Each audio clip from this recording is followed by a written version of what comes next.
Deniz xan bir də qulaq as. Buyurun, qulaq asıram. Vüqar bəy tutulur sizin qəzetdə də. Belə məlumatda yazırdınız ki, Ramiz Mehdiyevə görə tutulur. Yox, Ramiz Mehdiyevə görə... Birincisi, Sərdar bəy, mənə heç ayıb deyil. Mən elə bir şey yazmamışam, bu bir. İkincisi, Sən yazmaqsan, sənin mənsub olduğun məsuliyyət. Sərdar bəy, sən yox, sizlə danışaq bir-birimizə. Çünki mən siz çox sayğı ilə siz deyirəm. Amma mən elə bir cümlə yazmamışam ki... Sizin olsun. Bəli, Vüqar bəyin tutulmasıyla bağlı mən bu efirdə ona azadlıq istəmişəm ki, Vüqar bəy azadlığa çıxsın. Yəni, lütfən. Bir də qulaq as, sizin kvadratı deyirəm. Orada belə bir məlumat verdiniz ki, Vüqar Məmmədov da Ramiz Mehdiyevə görə tutulur. Ramiz Mehdiyev işinə görə... Neyse. İşi yoxlayandan sonra onun reklam haqqında qanun pozması ilə bağlı saxlayıblar. Sərdar bəy, mən təklif edirəm, siz də o kitabı gətirin, Neymət bəy də gətirsin. Oturaq burada bir danışaq, bərabər... Neymət bəy öz kitabını gətirsin, mən oraya gəlmək fikrim yoxdur. Niyə bəy, nə olub bizim studiyaya? Getdiyi studiyaların... İstəmirəm da, zorla məni gətirəcəksin studiyada. Yəni burada danışıq kəsilir, yarımçıq, ona görə deyirəm. David xanım, mənim sizə çox böyük hörmətim var, başqa adamlardan fərqli olarak. Mən sizi Azərbaycan jurnalistikasında həqiqətən də çox ciddi əməyi olan, çox böyük aktiv bir adam kimi tanıyıram. Sənlə məndə biz tanışıq, 20 il olarda bəlkə bir-birimizi tanıyırıq. Və mən sənin yanında gəlir Qarabağ azad olmamışdan qabaq, sənin televizyonda hər həftə gəlib çıxış edəyirsin, düzdürmü? Bəli. Bir dəfə çağırışma yox deməmişəm ki, o məlum məsələdən sonra ki, mənim Prezident Partisi'nin tapşırdı ki, bunu bırakmayın mətbuata.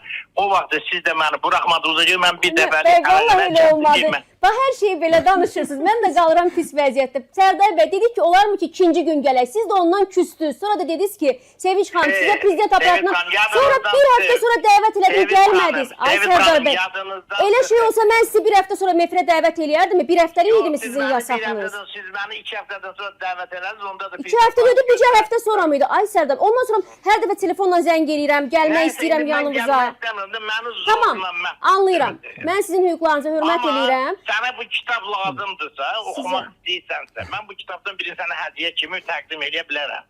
Oxu özün, nə mənim dediyimi, nə də Neymətin dediyindən çıxışım. Oxu, bax gör, mən burada nə yazmışım. Sərdar Cəloğlu danışdı, mən də bir məqam, bir arayış olaraq deyim. Çünki Sərdar bəy imkan vermir, biz danışın bizim tanışmamıza.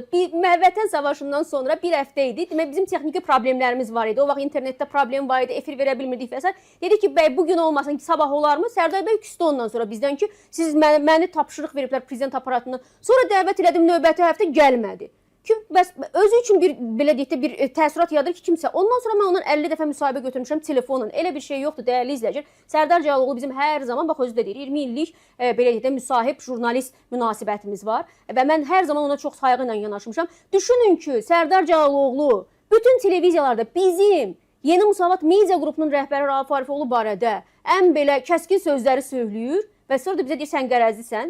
Nə qərəz? Adam haqqında ən kəskin sözləri, ithamları söylüyorsun. Amma biz sizi efirimizə dəvət edirik. Efirimizə sizə yer ayırırıq və yenə də deyirik ki, gəlin, gəlin. Ya burada qərəz bir şey yoxdur. Sərdar bəy küsüb, canı sağ olsun, küsməsin. Mətbuatdan küsməzlər. O mətbuatdan ki, onlar hər zaman, biz media orqanı olaraq hər zaman ona tribuna verməyə hazırıq. Bunda bir arayış olaraq mənim hal-hazırda izləyən 1500-ə yaxın tamaşaçımız var. Onlara arayış olaraq bildirin.